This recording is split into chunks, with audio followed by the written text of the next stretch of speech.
Hello and welcome to the Game Theory Podcast. I'm your host, Sam Vicini. We are presented by The Athletic. Today on the show, Adam Spinella is here. This is the first part of a two-part episode with Spins and I this week. So the reason we're doing this is because I am absolutely starting to get sick, as you can tell. And I have a feeling that I'm probably going to go a bit downhill over the next 24 hours. So Adam and I are recording a couple of podcasts Sunday evening. The first one will go up, an hour after we're done recording. Second one will go up as the Tuesday podcast or the Thursday podcast. We're doing kind of an evergreen episode that will work regardless. But yeah, I'm excited. Spins, what's going on, buddy? Hey, Sam, I want to send you my deepest apologies for sending you my illness over the last several weeks across the Pacific Ocean and all the way there to you in Australia. But all is good on my end. One more week until the basketball season starts. So I'm thrilled to be, knowing college basketball and my season are kind of concurrently beginning, coming up soon. But looking forward to a couple episodes here today. The trans-Pacific illness has caught us all. The Mike-fluenza has hit us here. There we go. Yeah, that's what it's all about. Okay, so the NBA kind of sucks right now. Let's just be real about that. So we're gonna talk about a few things today that are not particularly enjoyable to talk about. The NBA, like the basketball on court, I don't know if there's ever been a more fun start to a season, but it's hard to be excited about basketball with some of the things that have occurred over the last 96 hours, I guess, maybe the last 4 to 5 days. So let's start with something positive quickly, though. Bojan Bogdanovic has signed a 2-year, $39 million extension with the Detroit Pistons. This is a deal that just, once they acquired him from the Utah Jazz, it makes a lot of sense, I think, to get him for Kelly Olynyk and Saben Lee, who the Jazz have cut. Kelly Olynyk, by the way, looks great for the Utah Jazz already this season. The pairing with Lauri Markkanen has been very, very effective. But I think the Pistons are ecstatic with what they've gotten from Bojan thus far. He's averaging 23 points on 92 in 6 games. He's been absolutely lights out for them as a veteran that can shoot, that can just consistently make the right play. Defensively, there are still concerns here, and he's 33. So this deal is going to take him through his 35-year-old season. But you know what? He's bigger. He continues to be playing at an exceptionally high level. I think this is a fine deal. It's not overly long either. So it's just not really going to hurt you that much. I think that for where this team is, given the fact that, look, both you and I really enjoy watching the Pistons. Yeah. But they're 1-5 right now. They're not playing phenomenally well. Cade Cunningham over the last few games has looked absolutely great. Bojan has looked very good. I've really enjoyed the Jaden Ivey experience thus far, but this is going to be a work in progress defensively for them. They're just very young, right? And their vets are not necessarily super, super high level defenders. So it's going to take a bit of time, I think, for them to figure it out. I don't think that this is really going to hinder them in terms of like them reaching the play-in game at this point, it would seem, unless the defense takes an enormous leap.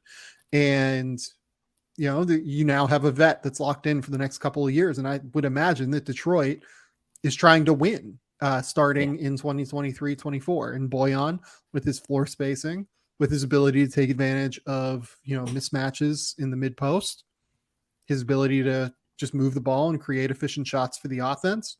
Yeah, I think this is a really, really sharp move. Yeah, and we talked about it when the Pistons acquired Bogdanovic a month or so ago. There are not enough rebuilding teams that go out there and just get veterans, and particularly veteran floor spacers, to really help the offense run. Excuse me. And that's where, I think Bogdanovic has his most value. We've seen already the flashes of what Cade Cunningham and Jaden Ivey can do with the ball in their hands and the way that they work off of each other.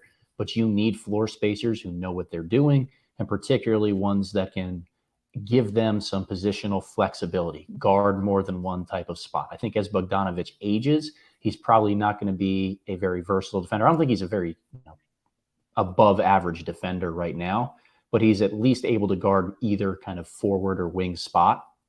But having the ability to shoot allows him to age gracefully and still have an impact on the offensive end of the floor. So I don't worry about age in the back end of the contract. It's a really good offensive piece next to these two guys in Detroit that are already proving they deserve a ton of reps with the ball in their hands.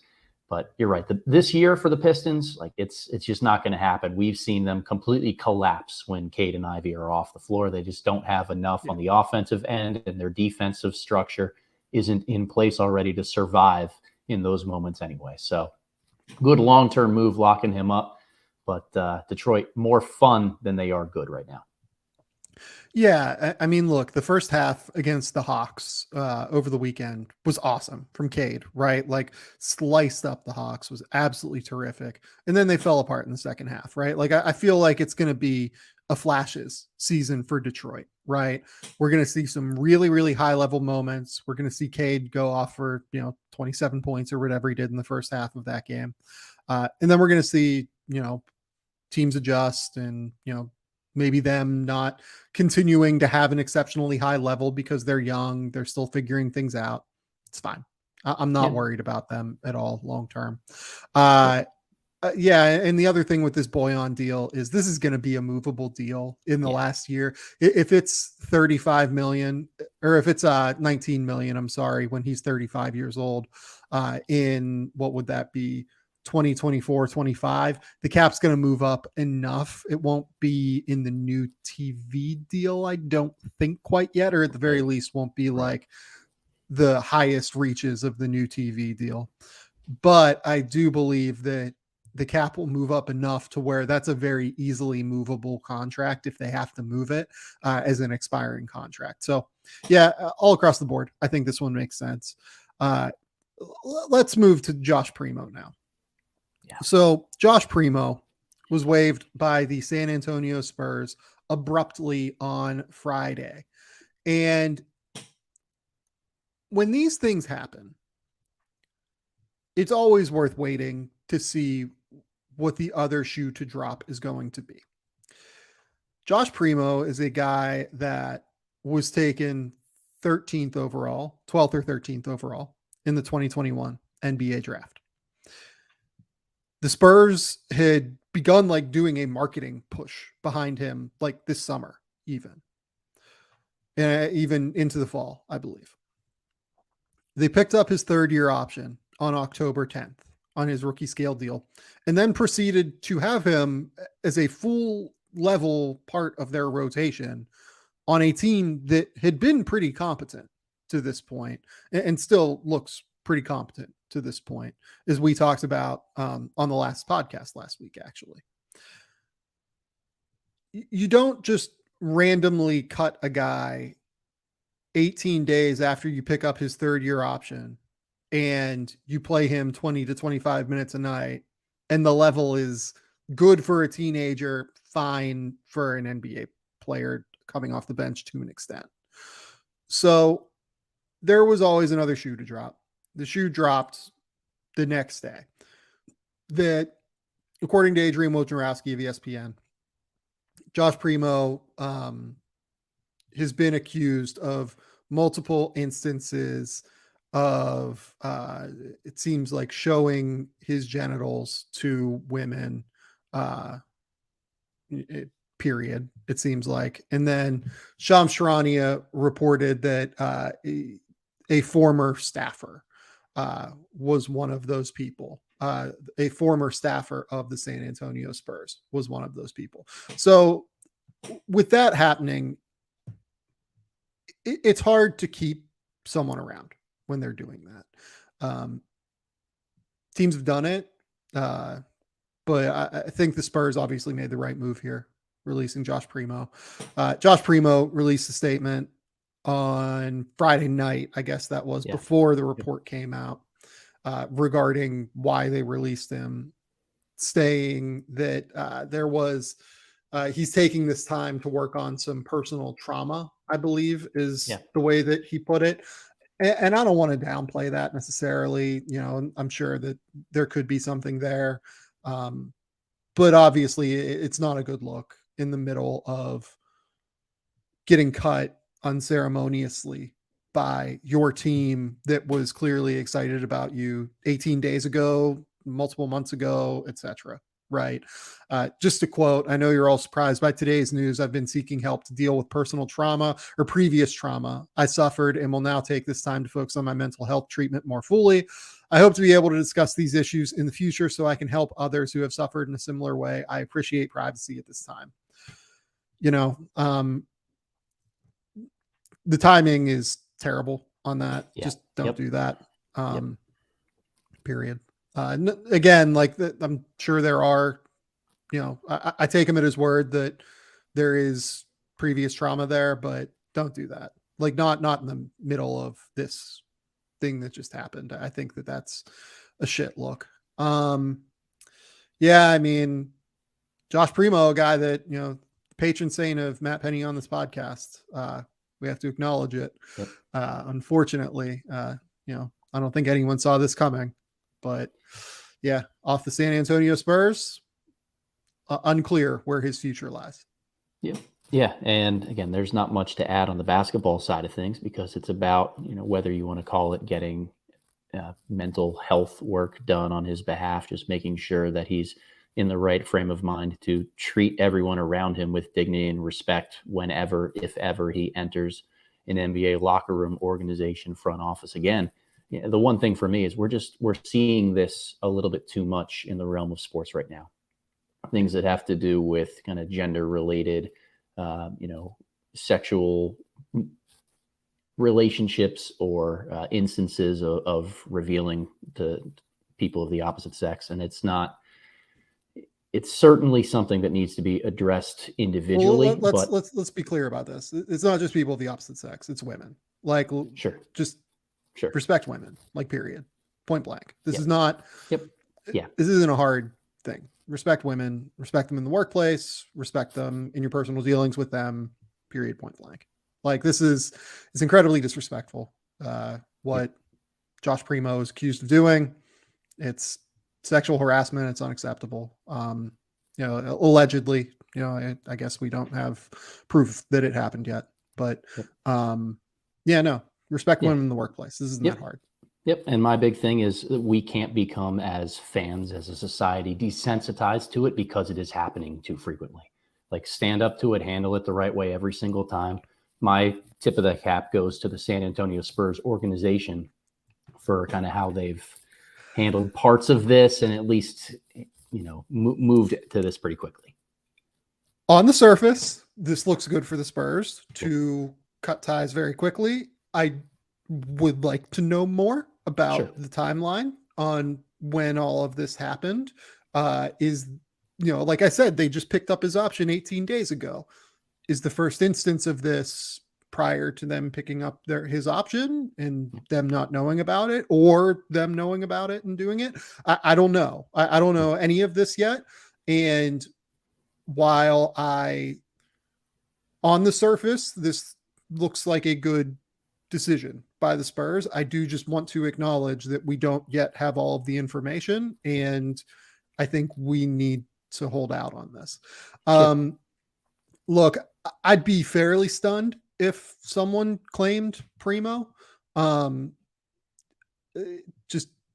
can't imagine an ownership group signing off on this at this point. He is on waivers and he does have a very favorable contract, but I just can't imagine a team claiming him right now. There are a lot of teams that have trade exceptions. There are a lot of teams that, there are a lot of owners that you could maybe, say would consider this as, a lot of front offices that will see a highly talented 19-year-old that, they can get under team control for up to 7 years at this point. But I just can't. I certainly don't condone it. I think it'd be extremely fucking gross if someone claimed him. But we'll find out on Monday, I guess. if that's going to happen. Yep. And it's worth noting as well that according to Shams and Katie Strang, that a former Spurs female employee, the one that I previously referenced, has hired Tony Busby, who is the attorney that represented the women in the Deshaun Watson case. So, there could be some sort of civil suit forthcoming if you hire an attorney in that way. So we will see, but stop being gross toward women, period. It's respect women. Not that is the official position of this podcast. Respect women, point blank. Should be that simple, Sam. Should be that simple. It should be that simple, shouldn't it? Okay. Let's go toward a vibe check now. This was our idea for the show today. We wanted to do a vibe check around the NBA. We wanted to dive into situations on the court that look, maybe a bit messy on the surface, or situations that have been really, really positive so far. And of course, with the way that we've set this up, we have to start with the Brooklyn Nets because Kyrie Irving decided to go into a press conference and set himself on fire last night. Yeah. So Kyrie Irving decides to, and for what it's worth on this vibe check idea, I'm going to ask you to, give a rating 1 through 5. The vibes are 5 being good, 1 being terrible. And then we'll go from there. And 5 being immaculate, right? I think that's the phrasing. Immaculate vibes. Is that where we're going? Immaculate vibes. There we go. The Brooklyn Nets will certainly not be a 5. So Kyrie Irving in the middle of the week at some point took to Twitter and decided to post a link to a movie that it's called, it looks like Hebrews to Negroes.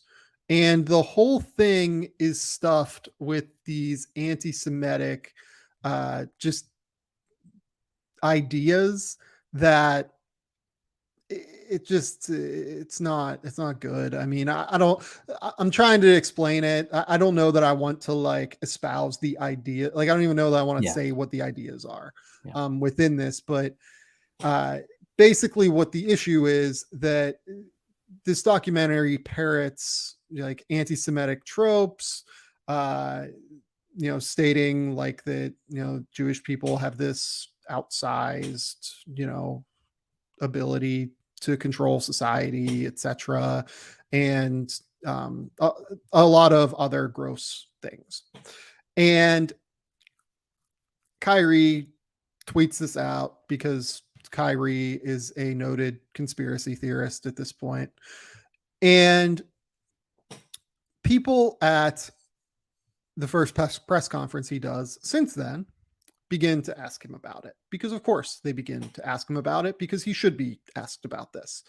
If you are parroting anti-Semitic conspiracy bullshit, you should be asked about it. And it did not go well. He got into an argument with Nick Friedel, where essentially they were, Nick was clearly making his point about why this matters and why Kyrie should be asked about it. And Kyrie just accused him of trying to make an Instagram clip about it. I'll give you the floor on this. And by the way, this comes after a couple of weeks ago, he posted a link to an Alex Jones, conspiracy theory. I'm just going to give you the floor. Kyrie, where are we at on Kyrie at this point? This is a disaster. Oh, it's a total disaster. And look, I know we'll get back to the Brooklyn Nets because as we talk about the vibes here, we've got to talk about more than just Kyrie. But the continual, distraction tour that he seems to go on year after year of making it about things that are not just off-court issues or sometimes non-issues that he just tends to harp on, but also placing himself as the victim in every single one of these regards. Like saying to Nick Friedel, don't dehumanize me, when Nick Friedel is literally doing his job and asking him questions. And as a good reporter does, pushing the envelope to get accountability from those who he's questioning. It's this continual victim blaming. It's this ability that he has of not being able to separate why his platform matters so much and he needs to take responsibility for the things that he says, with also this contrarianism for the sake of being contrarian. That's what has always kind of bothered me about the way that he phrases these things, about how he moves forward, is he looks to have the exact opposite, vantage point from the mainstream and tout that as enlightenment. But then when anyone ever questions him or pushes the envelope as to why, it's about people not respecting free speech or free thinking, and they're the issue. And I'm done listening to it. I'm done kind of giving Kyrie the opportunity or the platform to say a lot of these things. I'm very over Kyrie in a lot of ways. I think that he is far too much of an individual to be part of a winning team culture in today's society. And that's a huge worry for me. So here's my problem with it, beyond being just gross in terms of promoting. Yeah. And that's what it was. I mean, when you share something without comment like that on a social media profile that has, he's got to have over 1 million followers. I think he's got like 3 or 4 million on Twitter, if I was seeing correctly. You got to know that you're essentially bringing this documentary that I hadn't heard about before. And I certainly, watch a lot of movies and know what's going on for the most part in terms of relevant documentaries. He has brought this forward into the consciousness in a way that it previously was not.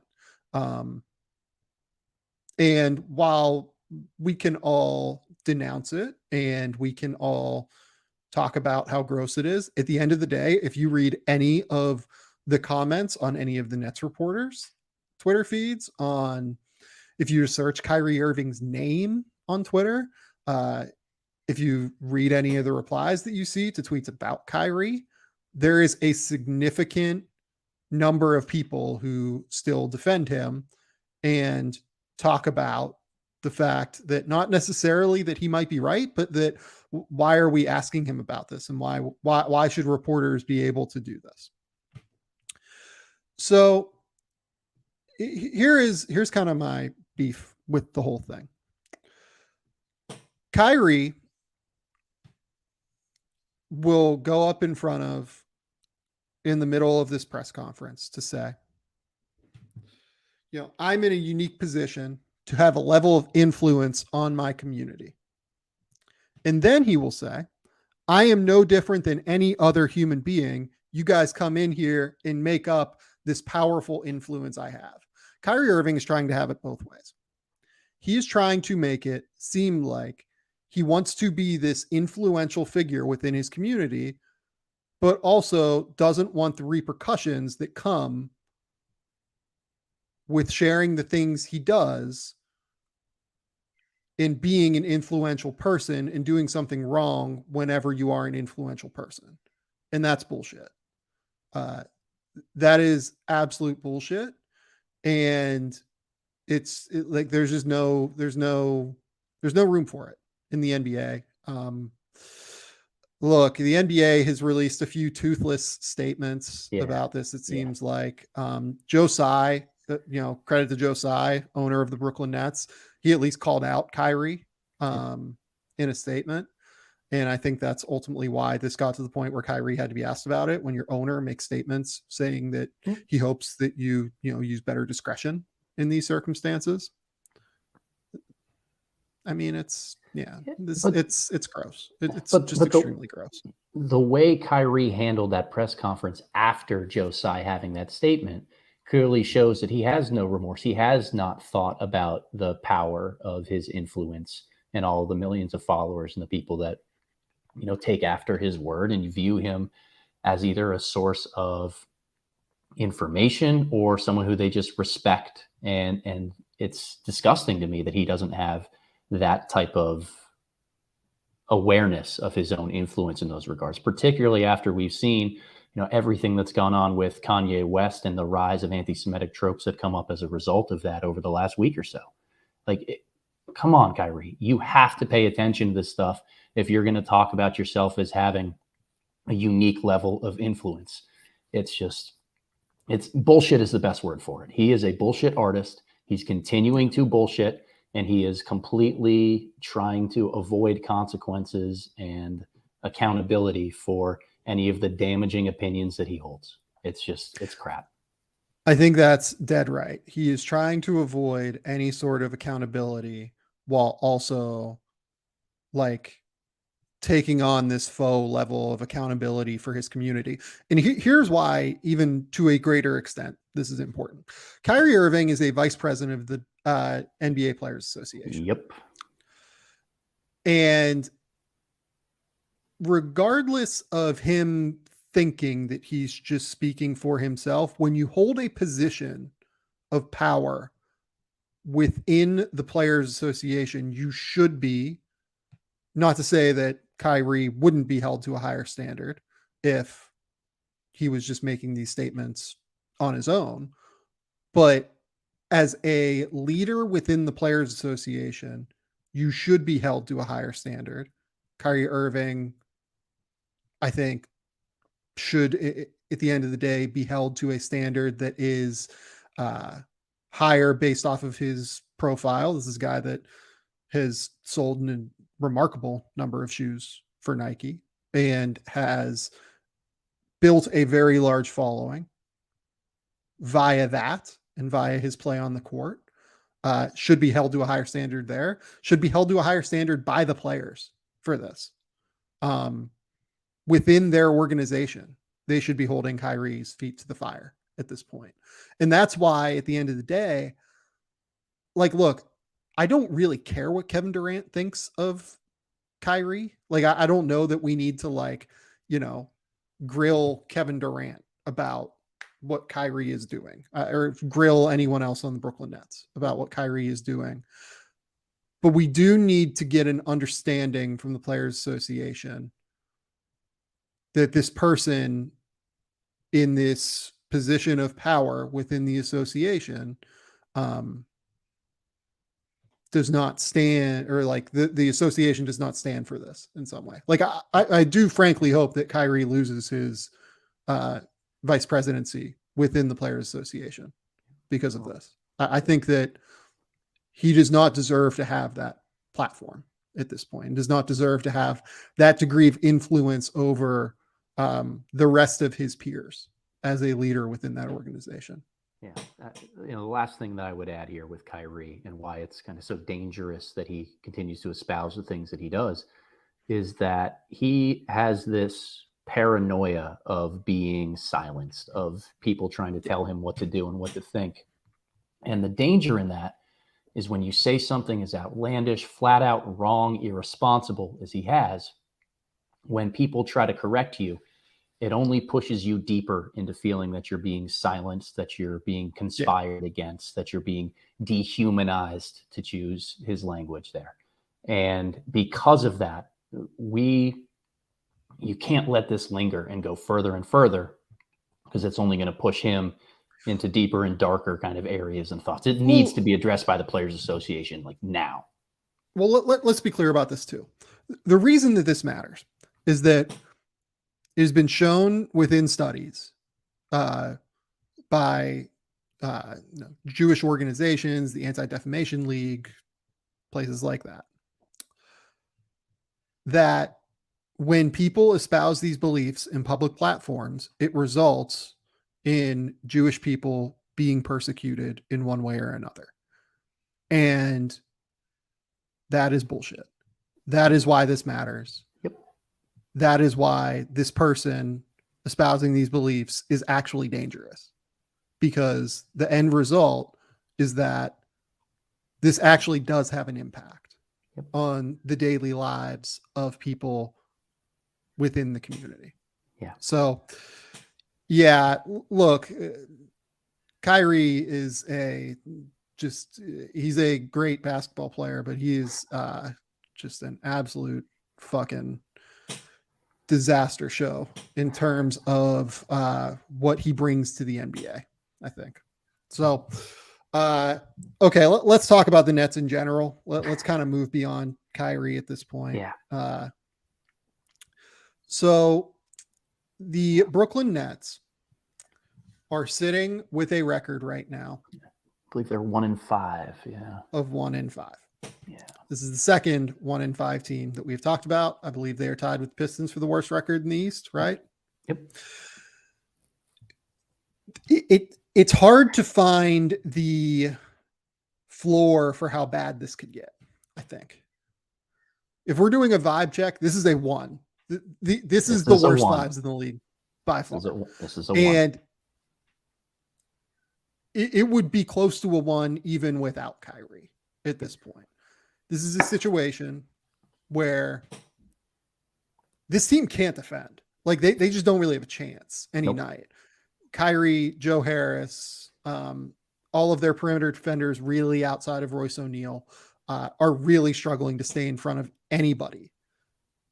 They don't have a lot of rim protection because Nick Claxton is just very skinny and gets moved around and only plays 22 minutes a night. And then beyond that, they play like a little bit of Markieff Morris. And they sometimes play Ben Simmons at center, and Ben Simmons can't defend as a big.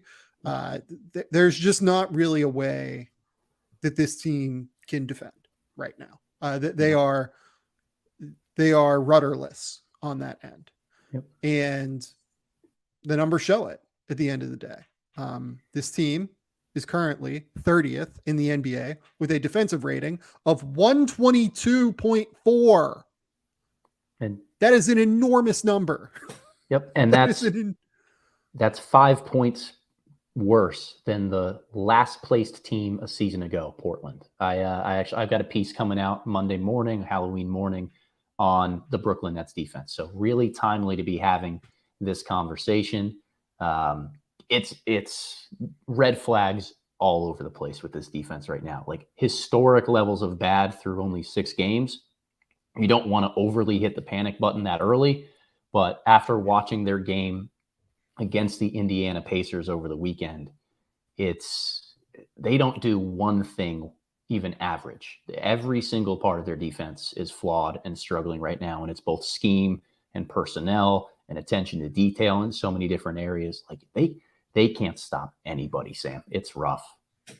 No, they can't. Tyrese Halliburton just sliced and diced them, but more than that, like their transition defense is a mess. And like part of it just looks like effort based. Like Ben Mathurin had so much more energy last night than anyone on the Brooklyn Nets, it seemed like. Just aggression and confidence and willingness to like push out on the break and just try and put pressure on the defense. Like Kevin Durant is phenomenal, and Kevin Durant, looks as good as Kevin Durant tends to look, right? He's averaging 32 points a night, shooting 51% from the field and shooting 92% from the foul line. 3-point hasn't fallen yet, and that gives you even more reason to believe that he could do even better. Like Kevin Durant has been great. Kyrie Irving has been very good offensively, and this team just still does not really have a great chance. It just...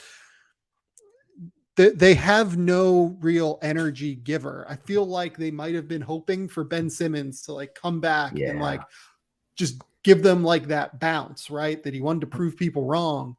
And that hasn't happened. Ben has not been very good so far.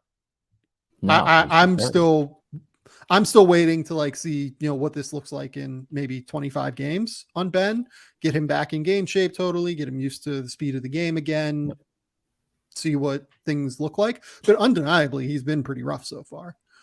Yeah. And particularly defensively, which is surprising. Like he has this lack of desire to play with physicality or contact on either end of the floor. But when you are out there to be an all defensive first team caliber type of player, the linchpin defensively for your team, you're going to draw superstar one-on-one matchups. And if you're not going to guard them physically, if you're just going to stand vertically like this and let Giannis get a running start to go at you, if you're going to play Luka Doncic one-on-one and don't even bump his shoulder as he drives past you to get to layup after layup after layup, like he's just not effective in what the Brooklyn Nets would need him to do. Like Royce O'Neal, solid individual defender, but he's not the energy type of player that a Bruce Brown was for this team. And they are switching by design, kind of 1 through 4. And that doesn't work very well when you've got Seth Curry and Patty Mills and Kyrie Irving and so many guys that continue to need help in that regard. They're not sending double teams effectively to try to take advantage of, okay, the star think he has a mismatch, let's get it out of his hands. Yeah. And then they don't have the rim protection on the backside to cover up any of those back cuts or anything else that comes from getting a team in rotation. They got torched against Dallas in guard-to-guard high ball screens. Just time and time again, Luka Doncic would dribble up. The Mavs would send somebody else to screen for him, Josh Green, any other type, Reggie Bullock. Basically, whoever Brooklyn was trying to hide one of their guards on. They would just one of their poor defensive guards. Yep, they would high pick and pop, and Brooklyn couldn't figure it out. Just could not figure out a way to keep the ball either out of Luka Doncic's hands going downhill or preventing a wide open shot. And their help defense looks atrocious in terms of its rotations. Again, there's no rim protection on the backside, so it forces them to be so much better at the point of attack. It's a mess top to bottom. And I don't know if there is any type of scheme that Steve Nash and the staff can really dial up to make it work on the defensive end of the floor. It's going to be a rough year, Sam. Like they just need to be so good offensively in order to win some games. I don't know. We're at the point where a change needs to happen. Yeah. I would imagine Steve Nash is going to be the first one to be the fall guy here. Look, I don't know. I don't know if Steve Nash can coach in the NBA. There isn't a lot of evidence that he's a good coach, certainly. I don't know that I would call him like a bad coach necessarily. I don't know if we have enough evidence of him being in like a normal situation for this to actually accurately be stated. But I do think that he isn't coming up with answers. I know that. Like, it's hard to come up with answers. Yeah. But like, I would like to see Kessler Edwards. They're starting to play Yuta Watanabe a little bit more. I mean, like you have sort of options. Like if you put out there like a lineup of Simmons, Kyrie, Durant, O'Neal. I mean, no, it's hard. Like, no, it's if Ben is not going to defend, like you almost have to but like Ben is still a pretty good perimeter defender. This is bad. It's just bad across the board in a way that I don't know if Steve Nash has fixes necessarily, but like, look, you don't play your starters the whole game, obviously. Like I would like to see Kessler Edwards in there a little bit. I would like to see, maybe you try and do a little bit more Yuta, they need like a center, it feels like, that can actually handle minutes. So like maybe that's an acquisition you could make. It's just hard to come up with what Steve Nash could realistically do. He's not doing enough, I don't think. Like he's not really throwing everything at the wall, it feels like. But like he needs to figure something out here. Or they need to move on at the end of the day. The vibes are a 1, Sam. The vibes are a 1. This is a disaster. It's rough. We're less than 2 weeks into the NBA season, and they're in last place in the East, which doesn't mean a ton standings wise this early, but it's about how they've gotten there that has them so low in terms of the confidence meter to ever overcome some of these challenges. Yeah. Okay, let's go to the Philadelphia 76ers. Honestly, I feel a little bit better about them than I did after the first week. They've figured a few things out. I think Doc has actually cleaned some things up rotationally to where like he has like multiple actual shot creators on the court at once, which is good. They're starting to get like a little bit of energy. They're starting to play a little bit better defensively, it feels like. I don't think the vibes are certainly not a one anymore. They've beaten the Bulls and Raptors in recent days. Where are you at on the Sixers? Let's just start there. Sure. Where are you at on this team? For vibes, I'm going to give them a 3 right now. I've got them at a 3 on the vibe scale. Certainly a rough start, just in terms of not just wins and losses, but I know you've mentioned it a couple times. Joel Embiid did not look like himself coming out of the gates this year. I don't know what to attribute that to, but he did not look like himself. And we know that for the Philadelphia 76ers to be at their best, he absolutely has to. James Harden, Tyrese Maxey, both individually looking strong. I think it has taken them a week or so to figure out how to coexist with each other, how to play off of each other well. And as you said, for Doc Rivers to figure out rotationally how to maximize each of them and give them their time to eat, because Tyrese Maxey is freaking good at basketball.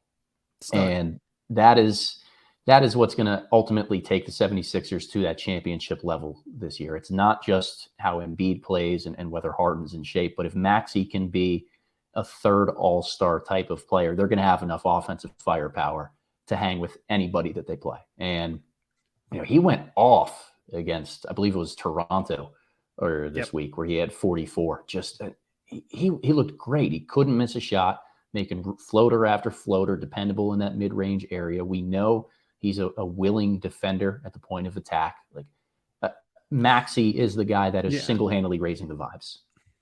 No, not a good one, but he's willing. You know what I mean? He's willing, yes. Yeah, like he's not going to just, give up a lot of the time, which is good. Right. Yeah, look, Joel, for as bad as he started, and he still doesn't look phenomenal on defense, but he's averaging 27 points, 9.5 rebounds, 3.5 assists. He's still turning it over a little too much. I think that the foot still doesn't look totally there, but for them to be 3-4 now after that start, I think is a big kind of improvement and is a big leap forward for them. I would say probably 2.5 in terms of the vibes, if only because I still do have some pretty real concerns about Doc Rivers as the coach here.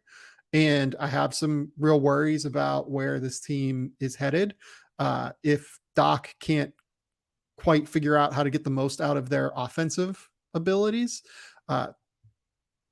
rotationally, Doc is just always kind of a mess. He's improved some things recently, but I don't know. I'm not sold on this team. Not as sold as I was in the preseason when I said I thought they'd finish first in the East.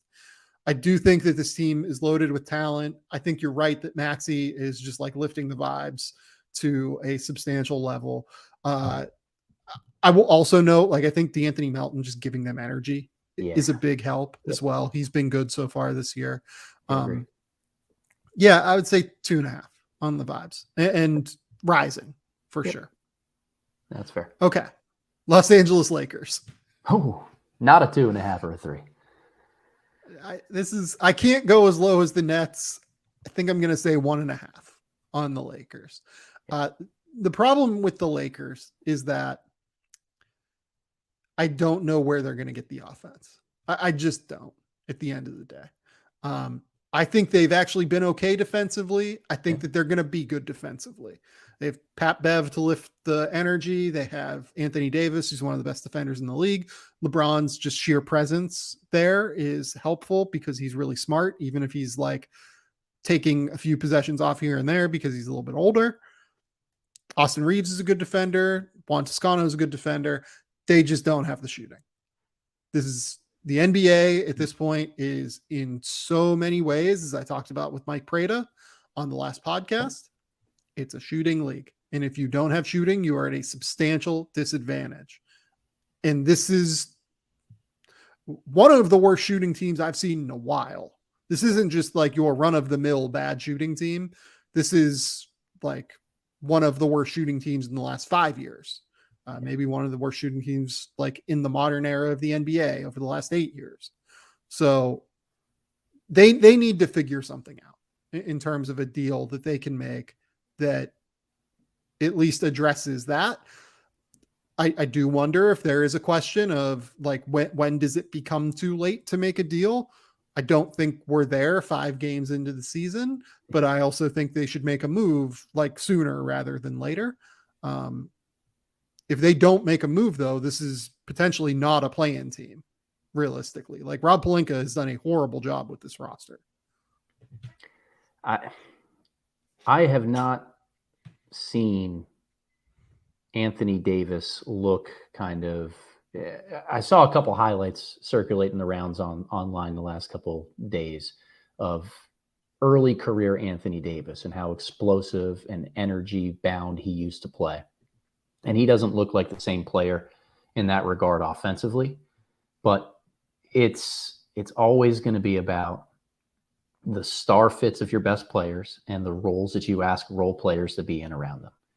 That's how you win games in the NBA. And right now, the Lakers have 3 kind of role players who all want to be mismatch, drive, and attack basket face-up guys, and role players who don't actively space the floor effectively around them.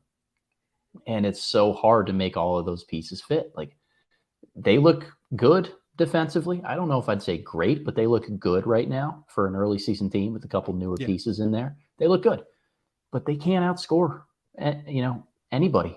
And I keep going back to the same conversation that we had with Steve Nash of like, I don't know what the fix is schematically in order to make it work. I think the same thing goes for Darvin Ham on the offensive end with this team. Like, he is so much handcuffed. God. He is handcuffed by who he has. You know what, though? What do you do? They're not running anything, it seems like. Oh, they run whatever LeBron seems to want to run, or if it's no LeBron and it's just Westbrook, it's kind of like, all right, let's keep him happy.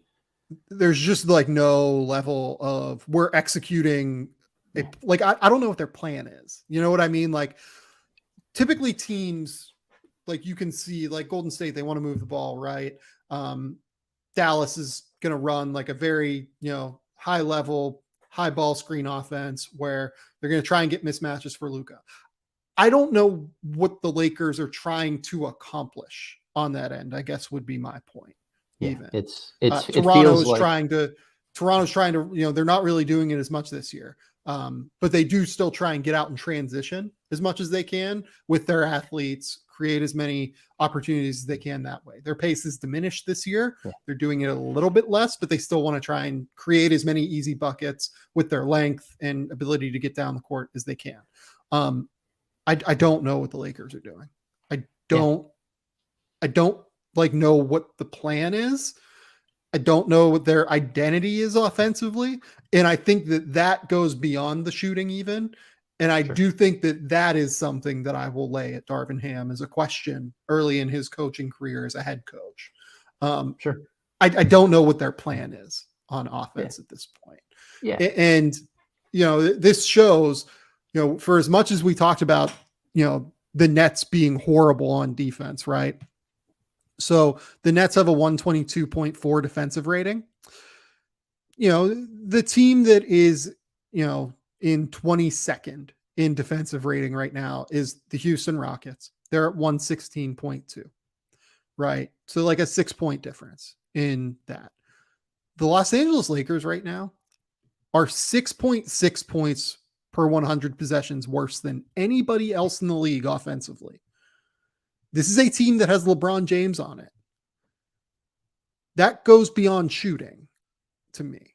Like, I just don't know what their plan is at the end of the day. They need to find, they're not doing anything creative. They're like, it seemed like, I can't remember the last time I saw like a small set of ball screen for LeBron to try and get a mismatch. They do it sometimes with Austin Reeves, but they tend to do it when like they're playing 4 guards on the court at once. And like, it's a little bit less of an advantage that you're getting for LeBron in those moments. So like, I just would like to see more creativity. I would like to see a plan offensively for the Lakers, even without the shooting. I've yet to see that. I don't know what they should do, but it does feel fair to say they should do something. Like, there has to be some sort of plan, organization, like figuring out in crunch time minutes what you're going to do other than ISO ball in that regard. the vibes are, I think, fixable whenever you have LeBron James Yeah. and as much talent as they kind of do with him and AD combined. And we all know this carrot that has been dangling out there of a potential Russell Westbrook trade and what they might be able to get back from that to not just raise the fit of the roster, but keep them competitive in that regard. So Oh, I'm Spins. I'm not. so glad you brought up the specter of a trade. Oh, Go Adam. ahead, Sam. Take it from here. Here we go. So I've seen now some Lakers fans kind of wonder, is it worth doing a deal? Is it worth like continuing to go down this road? Can Buddy Hield and Miles Turner even fix us? I wonder if there is a world, and there is a world where like feasibly this could happen. Yeah. You could get all of Eric Gordon, Buddy Hield, and Miles Turner in one fell swoop. Eric Gordon is kind of the guy that they actually need on the perimeter, like a big physical guard who can shoot. Buddy Hield would just really help them from a shooting perspective. Miles Turner would fit their defensive identity to a high level. That's three guys that would be entering their rotation that would be starter quality from the jump, right? Yeah. Like that would probably be your three that you would play around AD and LeBron, right? Mm-hmm. A deal that works is Russell Westbrook to Indiana, Kendrick Nunn to Houston, just for contractual reasons, and then Eric Gordon, Buddy Hield, and Miles Turner to the Lakers. This would require the Lakers to add something like $8 million to their cap number this year, I believe. Something like that. It's like right around 8. I don't know how much they're interested in that necessarily, given the mess that is this team. I guess that theoretically you could throw in like a Damian Jones and throw him to Houston and get off of that money a little bit more. Throw him to Indiana or whatever. But I wonder if they could find a way to swing that with the capital that they have left. Could you do like, would Houston take a 2028 pick swap and a second for Eric Gordon? Like, would they just be willing to bet on the Lakers failing to that extent, to where it's worth them having those rights? Would they do, a first and a second for Buddy Hield and Miles Turner? I know that the Pacers don't seem willing to do that yet, but this Pacers team is pretty fun. And like, it's not like, for as much as like Buddy is playing and has had some really good shooting nights, like against Washington over the weekend. Right. I don't know that like he's been good and he's been like a trooper, but like, he's not like, a guy that they desperately need. He's helped his value for sure league wide, I think, but you're not going to get a first rounder for Buddy Hield, I don't think. No, I mean, if there's a first rounder that goes in this conversation, it's for taking on Russell Westbrook, so to speak. It's not necessarily for the value that Buddy Hield returns. Miles Turner probably worth that. And Miles. Yeah, he's probably worth that in some regard. But Miles a perfect fit for the Lakers just because he can space the floor to three in a certain amount on the offensive end and allow them to play some sort of a LeBron AD pick and roll while letting AD not defend the 5, which is something he has talked about ad nauseum, not wanting to do, and provide that rim protection. Now they're huge on their front line. They're a good rebounding team. They can play in transition more as a result. A lot of floor spacing around LeBron. Yep. I love it, Sam. I love it. I think that the values are fair. I don't know that it would be something the Pacers would do, given the fact that it seems like that they aren't willing to move Miles Turner and Buddy Hield to the Lakers for a single first round pick, because I would imagine the Lakers have offered that at this point. Yeah. Look, you would get this Eric Gordon contract that you could have for next year, or you could choose not to have for next year. You would get Miles Turner's bird rights. You would get Buddy Hield's bird rights. Like, you could very easily, or no, Buddy Hield is under contract. What am I He's doing? got I believe Buddy has at least one more year. Yeah. And then you get his bird rights. But I feel like there is enough there to where there could be some traction there. If I was Houston, look, like, I don't mean disrespect to Eric Gordon. Like, he's being a trooper, right? Like, he's playing, he's been a professional. I don't know that, like, you know, he's the vet that they need in the locker room either necessarily. I would do this. If I was Houston, I would probably be willing to take that 2028 pick swap in a second for Eric Gordon. Yeah. If I was Indiana and you could give me an unprotected 2027 or 2029 Lakers first round pick after LeBron is likely out of the league and they're going to have to rebuild, I'd probably do that. That feels like a potential big chip when they're trying to compete, right? Like, think about the goal for the Pacers at this point is being competitive in 2025, right? 2025 to 2030 is their goal, right? If you have that carrot of like a 2027 first round pick there, that could be very valuable when you're in the middle of being a very positive organization moving forward, being in the playoffs, and then you get to add a high leverage asset again, that could be valuable. I get why they might not want to do it right now, because they probably think that they can leverage the Lakers into more. I don't know that they'll be able to, though, because I don't think the Lakers are going to want to give up both of those picks given what the future could hold. Well, and there's also the ticking time bomb here. That is, if you hold off until late January or early February, maybe the Lakers are so far out of striking distance of the playoffs that they don't make that move. And they're just better off letting Russell Westbrook expire and deal with it all in July. So, and they can have like a real amount of cap space. They can have real flexibility in the summer to like make some things happen. So yeah, like, the Pacers have a lot of leverage here. Let's not get that twisted. The Pacers absolutely have much more leverage on the Lakers than the Lakers have on the Pacers, but that will shift at a certain point in terms of just the timing of this all. And I don't know. Maybe the Lakers decide against it. We'll see. This is a weird situation.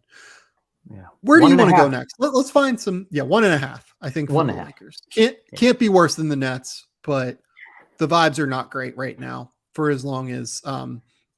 Here's the other thing with the Lakers: it's just hard to watch them. Like the offense is such a mess and the defense is so good that it's almost like watching like a bad college basketball team, right? Like a team that can't like space the floor and tries to grind it down to a halt defensively. Like it's kind of like watching a shitty college basketball game with the Lakers. And I think the fans are kind of sick of watching shitty college basketball games. Yeah. I watched their game against the Nuggets. What was that? Little bit ago, that Friday night game, and it was so fun to watch Jokic, and so boring whenever the Lakers had the ball. It was just, ugh. Yeah. Okay. Let's do some fun vibes now. Yeah, please. Charlotte Hornets. Charlotte. The Charlotte Hornets vibes are fun. I don't know if they're like great, but they're fun at the very least. The Hornets right now are 3-3 without LaMelo Ball, which is a huge, huge feather in their cap.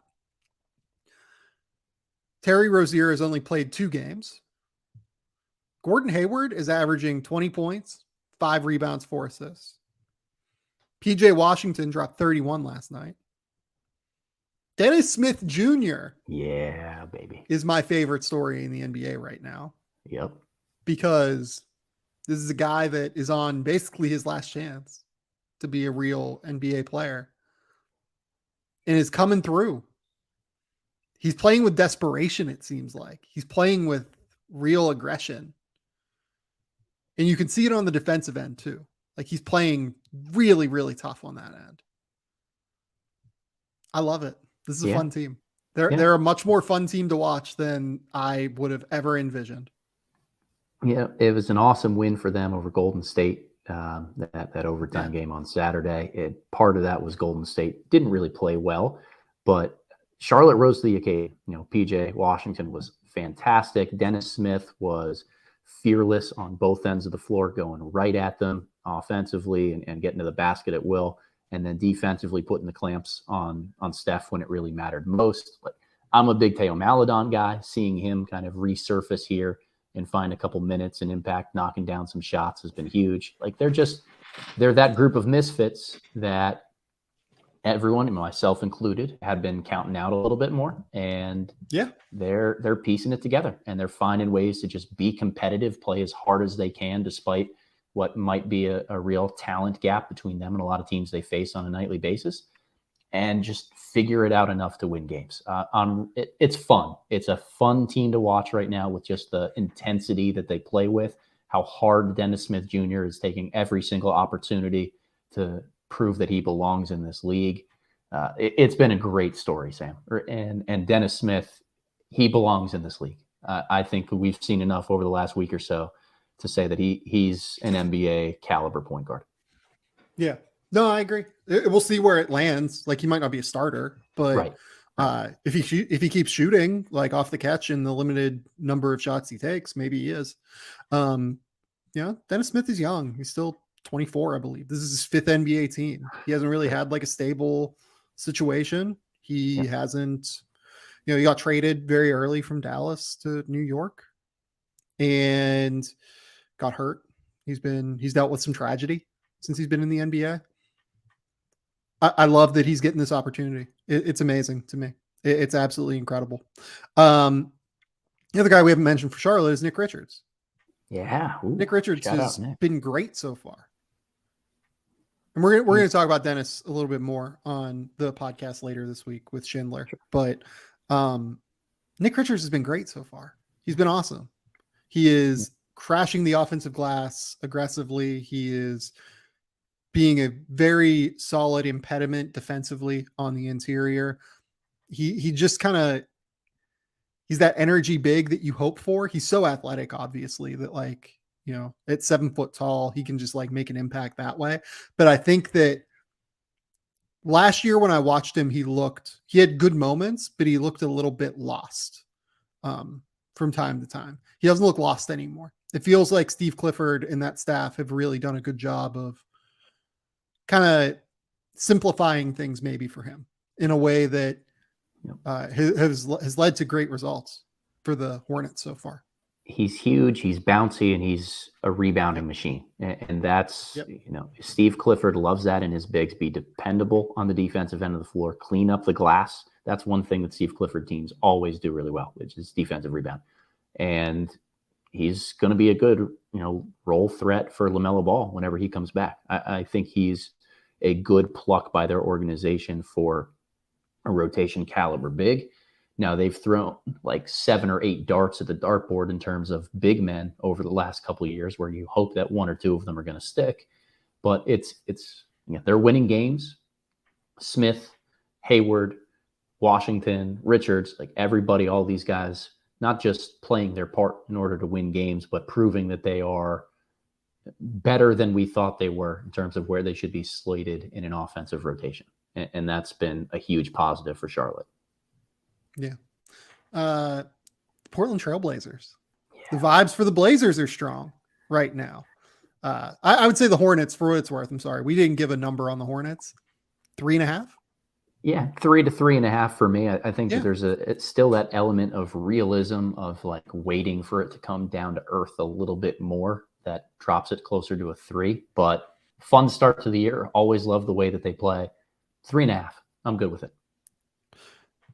The Blazers might not be a 5, but they're high. Yeah, they're close. 4.5 right now for me. Awesome. I had 4.5 as well. Yeah, I had 4.5. This is Dame looks like he is back to being the guy that is one of the best players in the NBA. He's averaging 31 points, 5 rebounds, 5 assists, while shooting 39% from 3 on 10 attempts per game. Anthony Simons is averaging 20 points per game. they're not like a disaster defensively with those two in the backcourt. They've kind of figured out a way to at least make it work on the way to this 5-1 start. Look, they're 10th in the NBA defensively. If they can be 10th in the NBA defensively with the talent they have offensively, oh boy, like they're going to be fine. They're going to be probably a top 12 team in the league. Jeremy Grant has been very solid and steady and been what they would have hoped for. The only guy that I feel like, and Nurkic has had a couple of games, but like Nurkic hasn't been awesome yet. Maybe that the fact that he's had a couple of games though, where he has been pretty good, gives me reason to believe that there is some real room for upside potentially with him. I do think that they could probably use another big. Yeah. Having said that, like some of the small Justice Winslow lineups have really worked well. I love what Josh Hart is doing. You know, he's gone from being a 20-point per game scorer late in the year last year for the Blazers to settling back into being the energy guy, the aggressive guy, bringing everything to the table that way. Yeah, I think this is... There's one guy, Sam, that raises the vibes from like a 4 to a 4.5 and closer to a 5. I wanted to leave him for you. Go ahead. It's Shaedon Sharpe. Oh, yeah, man. The Shaedon Sharpe vibes are fun. I like, and I mentioned this on the podcast. Was that you or was that with Schindler? I can't remember. Yeah. But I like how simple they're keeping things for Shaedon Sharpe. I'll actually look up what the numbers are. I've definitely seen Shaedon Sharpe dribble, but like I can't remember a dribble off the top of my head. They're just having him cut 45 cuts, backdoor cuts. They're having him space the floor from 3 or just move it along quickly. They're just doing a really good job of keeping it very simple and steady for him in a way that is making it easy for him to make an actual impact off the bench as a teenager that didn't play college basketball, didn't do anything over the course of the last year and a half. Which is crazy. And he did hit one pretty impressive dribble pull-up over the weekend. Like he slid into the starting lineup. I know Dame is a little bit banged up right now. So Shaedon eating a little... a few more minutes than we'd initially anticipated. The Blazers season was going to come down to, after they drafted Shaedon Sharpe, how do they split the difference between developing their only incredibly high ceiling offensive player over the long term and trying to win basketball games. Anthony Simons too. I don't want you to get roasted. Sure. Yeah. I guess he is still young enough to be in that conversation, but I'm thinking more like rookie deals, first couple years in the league. Shaedon is really that high ceiling, high upside guy. How do you navigate the difference between trying to develop him and win games while Damian Lillard is still in his prime? And for them to be 5-1 with Shaedon Sharpe making a positive impact, having the game simple for him, knocking down shots. This is a huge win for the Blazers organization across the board, because not only does Sharpe look like an incredible type of draft pick, even in the top half of the lottery or in the top 10, but he fits what they're trying to do right now, Sam. And that's so hard to be able to do, is plug and play a young guy in the way that they are. It's awesome. They all play with energy and a ton of fun. The way that Lillard and Simons seem to be defending has that chip on their shoulder. Like they want to prove that the narrative about them two being one of the most porous defensive tandems in the league and something that can't work in the playoffs, they want to prove that wrong. I agree with your assertion. They probably still need another bigger body, but this is a team that we drastically underrated. Not just because of the talent and the way that they've been able to make it mesh, but the vibes, man. The vibes are on. They all enjoy playing with each other. They play hard every single night. I really like this Portland team. I do too. I think that they are much, much better than what I thought they would be coming into the year. We'll see where it goes. Obviously, this could be a situation where maybe the defense falls off. I don't think it is, though, to be honest. Yeah. Like from what I've seen, like Jeremy Grant looks better on that end than he did in Detroit. The Justice Winslow, like weirdo, switchy, small lineups have been pretty good. Like it's Yeah, I like it. I They like have, it. They look very together on the defensive end yeah. in a real way. Yep, and they finally have some of the wing athleticism and personnel to cross match when they need to in late game situations and put Jeremy Grant on a De'Aaron Fox and be able to hound some of those guys with a little bit more length instead of just continually trying to run one of Dame or Simons out there. It looks good. Yep. Long-term game here. Obviously, we need to continue to see this as the season goes on, as teams understand what their scheme is and try to pick it apart and dissect it on a nightly basis. But man, do I like watching them play. They're just fun and energetic and going for your throat every single time. Yeah. They're super. I think that's a great way to put it. They're super competitive. And that comes, I'm sure that filters down from Damian Lillard. Yeah. But like they just play such a competitive, in your face style of basketball right now. Where they're basically, I think they heard a lot of the noise, like myself included. Like I didn't think this team was going to make the playoffs. It feels like they've heard a lot of the noise and they're like, fuck you all, we're going to win. Period. It's the best. I love it. I don't know. Any other teams you want to talk about? Any other vibe checks you want to do? We had the Jazz on here, but we're going to save the Jazz for the next pod this week that we're going to do. I will say, I do want to bring up one team. Okay, go for it. The New York Knicks. Oh, yeah. The vibes are good with the Knicks. Yeah. They like actually are playing high level offense. It's great. Like the Jalen Brunson signing. He's awesome. It's been huge for them. It's been absolutely enormous for them. Like him being able to run the offense at a high level, him being able to score and be like a real threat every time he touches the ball. He's averaging 19 points and 7 assists per game. The Brunson deal is one that I liked. I know that was an unpopular opinion at the time. I thought it was a fine deal. I thought that that's what you pay. That's the going rate for a high level point guard like Jalen Brunson. It's been better than what I thought it would be though. Like his level to which he's running the offense is really, really strong. And they haven't even gotten like a great start from RJ Barrett yet. Yvonne Fournier has been like a disaster defensively.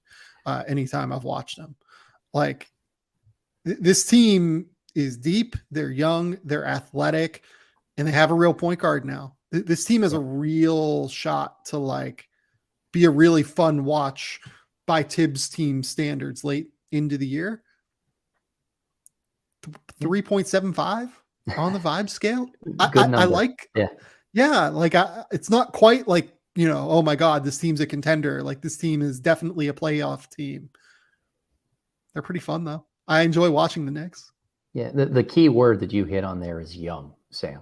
When we get to like year 3 of the Tom Thibodeau experience, anywhere that he's been, he starts to grind on guys. He's pretty demanding, very structured in the way that he approaches the game on both ends of the floor.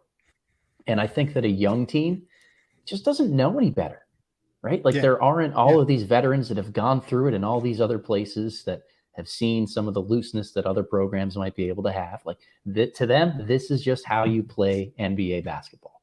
And because of that, Thibodeau can still work the defensive magic that he needs to in order to make all of the pieces work. And that's where Brunson and his huge acquisition just is helping the offense flow so much better than we could have imagined. Really, really good start to the year. And by the way, another team that might be a 5 on the vibes. And the reason I brought the Knicks because I have the Cavs Knicks game on in the background right now. It's 104, 101.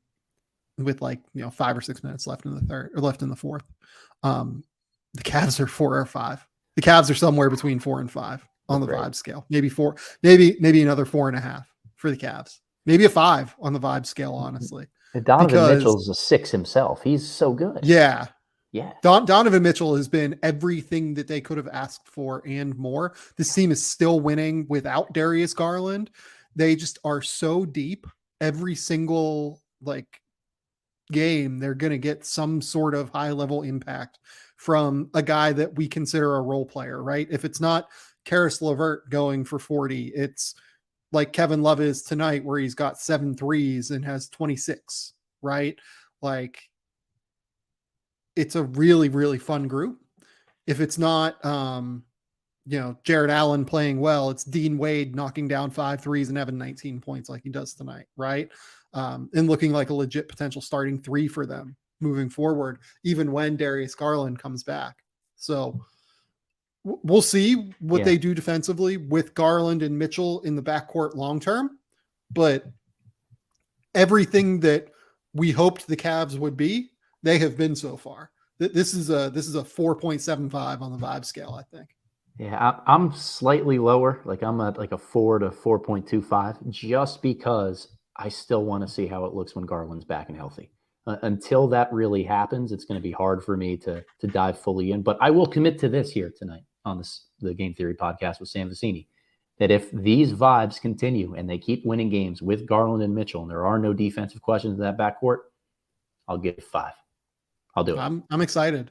The Cavs are consistently one of the most fun teams to watch right now, which is great. And it's because of Donovan Mitchell, frankly. Spins, tell the people where they can find your work. Yeah, find me on YouTube, Adam Spinella, Twitter @theboxandone_, or our Substack page, theboxandone.substack.com. Writing for SB Nation now, so I have a couple pieces coming out. One right after this on the Brooklyn Nets. We'll call it defense. I don't know. That might be too kind of a term, but look for some more content coming out there. And Sam, just as always, thank you for having me here and being able to talk some hoops. Yeah, Spins and I will be back later this week. We're recording this right after because, again, I'm pretty worried about like falling off of a cliff here. I'm hanging together at the moment, but we'll see how this second podcast goes. If you see me fall off a cliff midway through the next podcast, you'll know why. But yeah, mock draft went up last week at The Athletic. Go check that out. I have a couple of things that might be coming at The Athletic that I'm kind of working on. I filed something earlier this weekend, and it'll be kind of a combination podcast, written form thing that I'm really excited about. I've got a few of them banked already. We're kind of just figuring out how we want to structure them on the website, basically. But I'm really, really excited to share them with you, and we will hopefully have those for you soon. But until next time, we'll talk soon.